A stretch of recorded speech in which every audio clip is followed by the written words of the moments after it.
right. Okay. You ready? Yep. And 3, 2, 1. Hey, what's up, everybody in Redskins Nation? And this is Evan Redmon from sonofwashington.com. I'm here at the Bon Secours Washington Redskins training facility. I think I said that backwards. It doesn't matter. You know where we are in Richmond, Virginia. I'm here with the Redskins historian, Mike Richman. Mike, thank you so much for being with me today. Thank you, Evan. It's going to be good times, I think, and I wish you could stay longer, but we definitely wanted to get a minute with you, or a few minutes, 10 minutes, whatever it ends up being, to talk about what you do, and maybe a little bit about what you're looking for the Redskins this season. Sound good? Sounds great, Evan. Thank you very much for having me on. I know we're going to have a great collaboration this season. Looking forward to it. Yeah, go ahead. So what is it that you do that people should know about? I am the Redskins historian. I've authored 2 books on the Washington Redskins, the Redskins Encyclopedia and the Washington Redskins Football Vault. Okay. I also do an assortment of other types of work related to Redskins history. I've hosted radio shows, talk radio. I do a podcast now, a Redskins history podcast. Nice. Articles for Redskins.com. We were going to do a podcast, just real quick. So why you mentioned this is our own podcast. This is our video cast, I think is what video it's cast. called. Yes. Right, webcast, whatever you want to call it. We're not some kind of cast. We're not that technologically advanced, but we'll make it happen. Yes. But so I'm trying to just uphold the tradition of the Washington Redskins. I mean, despite what people think, despite what has happened in recent decades, we know it's been like a year after year of mediocrity for the most part. Prior to that, the Redskins had won 3 Super Bowls.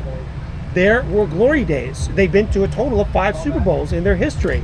And their 3 Super Bowls, I don't know offhand where that rates as far as all-time Super Bowl victories, but it's up there. Well, you know, yeah. Let me just point one thing. There are some teams in the NFL, the last count I had was 15, it's probably less than that now, that have never been to a Super Bowl. Yep, and there's quite a few teams, and it's funny because everybody always wants to be like, why aren't they winning the Super Bowl? Let me give you a little perspective. Let's say that every team got to win a Super Bowl in chronological order, like one after the other. It would take 100 years for teams to get 3 Super Bowls. So the fact that the Redskins have 3 is pretty darn good, and we should be we're pretty privileged fan base, despite what's happened in recent years. So I'm glad you pointed that out. Anyway, so that's a lot of cool stuff you do. I know you just interviewed Mike Nelms, who was probably the best.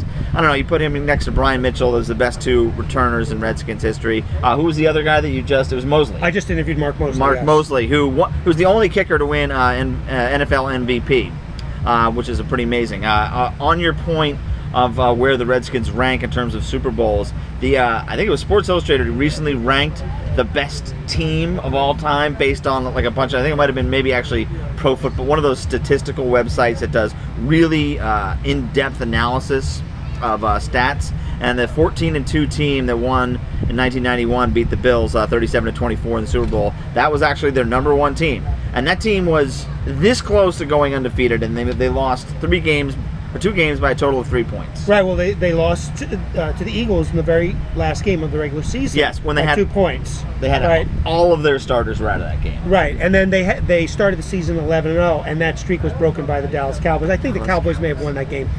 I know by a touchdown or 10 points or whatever. So the Cowboys beat them handily in that game, but that other loss was to the Eagles, and the Redskins had pulled starters. Yep. They pulled Mark Rippon in that game. They pulled several of the Hogs.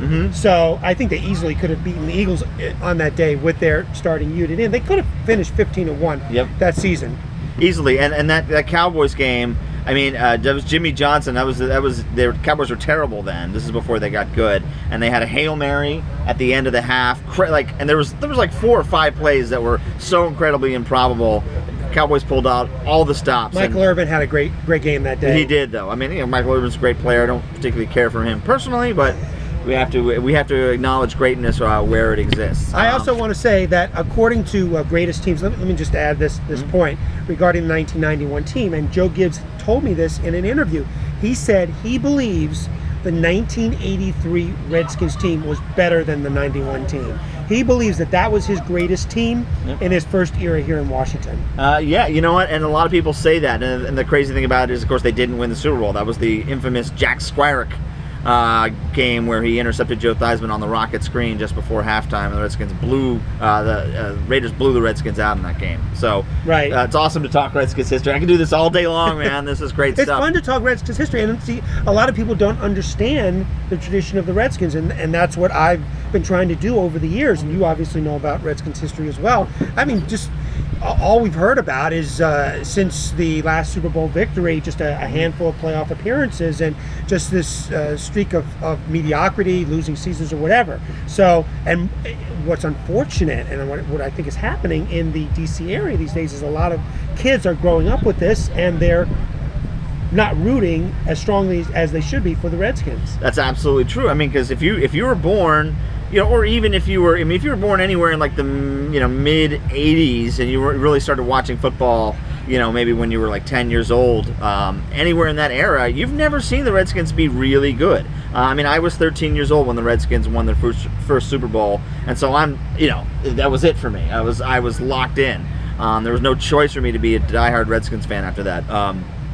It's a little different now covering the team. I'm in my 40s, so I have a different perspective. I'm not one of those guys who paints his face on game day or anything like that. But I still support the team. I was a childhood fan, and covering as a member of the media obviously changes things a little bit. But you mentioned the fact that the kids don't support the team, and I think they're like Ravens have been really successful. A lot of the kids are growing up as Ravens fans. Yep. I know that. I have a 14-year-old daughter. I see what goes on in her schools, and to me, it's very unfortunate. Maybe this is a bit of jealousy, but they're growing up as Ravens fans. And that 2012 season, when the Ravens won the Super Bowl, that was very, very difficult for me to watch. Very difficult to stomach. Yeah, I don't have a lot of hate for the. I mean, a lot of people do, and I have friends in Baltimore. Maybe that's why. And I like Baltimore on some level. I don't know if I'd care to move there, but I like Baltimore. So I feel a little bit differently about it. But I think that these things go in cycles, and you got to remember the Redskins had a stretch of futility before George Allen got to the team in the 70s. They were awful. I mean, from basically the time Sammy Baugh left until the time George Allen got there, the Redskins had a lot of terrible teams, much longer stretch than we're going through now. Well, it was even before Baugh. It was at the end of World War II. Yeah. They went a quarter century from they had a championship appearance in 1945 against the then Cleveland Rams. From that season until George Allen's first season, 1971, there was no postseason for the Redskins. Wow. 4 winning seasons during that period, and one of them came under Vince Lombardi, who was there in the '69 season, and he passed away before 1970. If he had lived and stayed, the Redskins, they were being billed as a possible championship contender, but he passed away, unfortunately. We could talk. When you say Vince Lombardi, people don't realize that Vince Lombardi was a coach of the Redskins for one season, and so was Curly Lambeau. Right. For I think it's 2 seasons. 1952 and 53, the two greatest coaches. Well, 2 of the greatest coaches in Green Bay Packers history were later Redskins coaches. It's just this bit of trivia that a lot of people probably, I don't know if they really care that much about it, but it's kind of cool. It's like finding out that in. Speaking of, the Patriots are coming to camp pretty soon, and I guess I had heard this before, but I read again, and it just blows my mind that Tom Brady was at the game when Joe Montana threw the catch to Dwight Clark. He was sitting in the stands as like a 4-year-old kid. So it's funny how like history like that kind of bounces back and forth in the NFL.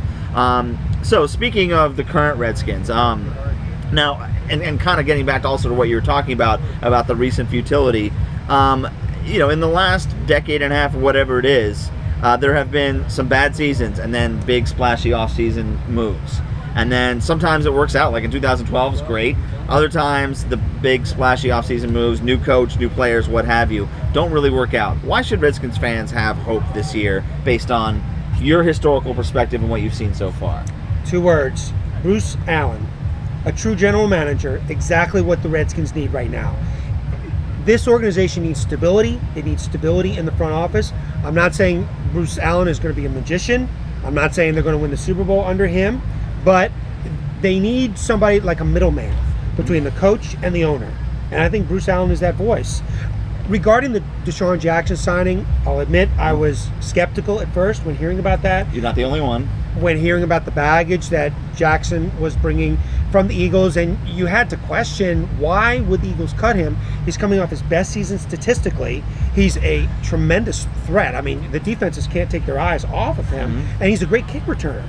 So any semi-intelligent follower of professional football would have to ask themselves, why would the Eagles cut him? So then when the Redskins signed him, I was skeptical about the signing, but I'm kind of warming to it right now. Everything seems good on paper. He's saying all the right things, and the offense looks like it's going to be explosive. And I will say right now, if the offensive line does not provide Robert Griffin III protection, they may put up some numbers, but it's not going to be as good as people think it's going to be. Well, and coming, from a historical perspective, you and I watched the Redskins during an era when the Hogs were synonymous with offensive line play in the NFL. They were the most dominant offensive line, bar none, in the NFL during that era. I mean, they are up there amongst the greats, with the offensive line that got Sean Alexander 2,000 yards with the Seahawks. The Vikings have had a pretty good offensive line along the way. I mean, those are some of the real greats, and the Redskins might still be ranked as the greatest offensive line while Joe Gibbs was here and Joe Bugle was running the team. So hopefully they can replicate some semblance of that. We're not, all they really have to do is be kind of average, and I think the offense will be pretty explosive.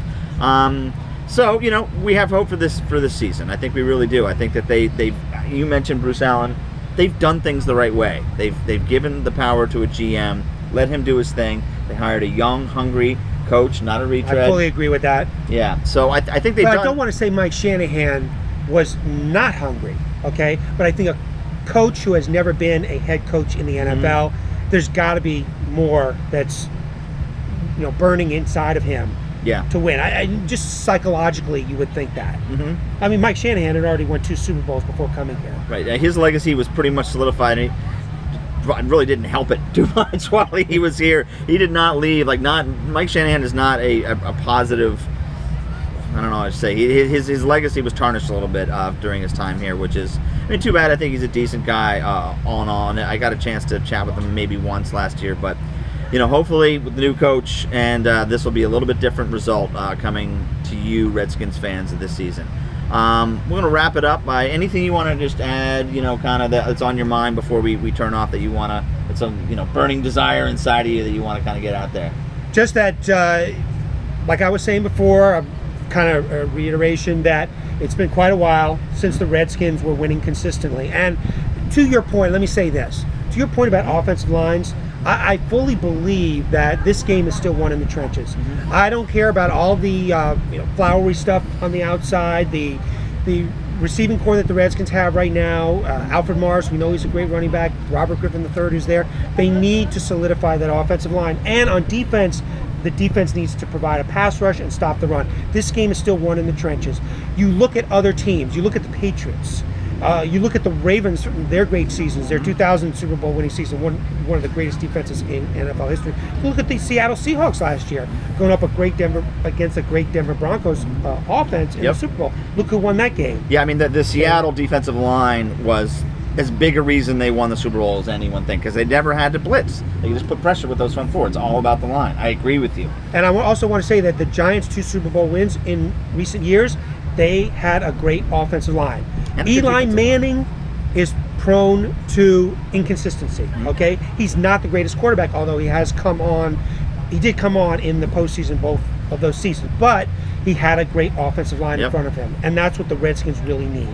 Well, hopefully, Morgan Moses has been signed, Spencer Long, the Redskins added some things to the offensive line. Josh Laribas looks really great. Maybe a new great Redskins offensive line is just around the corner. We can only hope so. Listen, thank you very much for tuning in today to sonofwashington.com. Check out Mike's website. What's your URL? RedskinsHistorian.com. And do you have a Twitter thing that you do? Skins_historian. Thank you very much, Mike. Take care, everybody. We'll see you soon. Thanks again, buddy. Appreciate it. Thank you.